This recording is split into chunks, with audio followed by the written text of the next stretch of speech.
3 দিন ধরে কোনো হামলা হয়নি, কূটনৈতিক আলোচনার আশাও দেখা দিয়েছিল, কিন্তু সেই আশায় পানি ঢেলে আবারও মুখোমুখি যুক্তরাষ্ট্র ও ইরান। মঙ্গলবার গভীর রাতে জর্ডানে অবস্থানরত মার্কিন সেনাঘাঁটি লক্ষ্য করে একাধিক ব্যালিস্টিক ক্ষেপণাস্ত্র ছুড়ে একটি সারপ্রাইজ অ্যাটাক চালায় ইরানের বিপ্লবী গার্ড বাহিনী আইআরজিসি।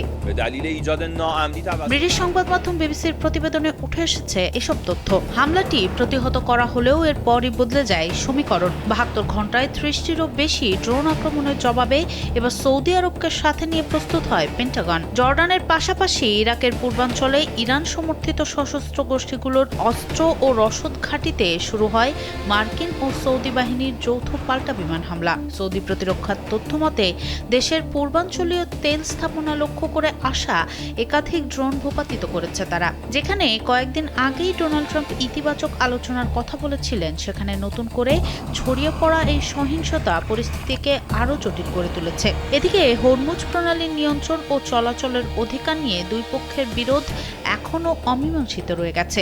গত ফেব্রুয়ারিতে অপারেশন এপিক ফিউরি শুরুর পর থেকে এখন পর্যন্ত আহত হয়েছেন 624 জন মার্কিন সেনা। সব মিলিয়ে সাময়িক বিরতির ইতি টেনে মধ্যপ্রাচ্যের রণক্ষেত্র আবারও উত্তপ্ত হয়ে উঠল।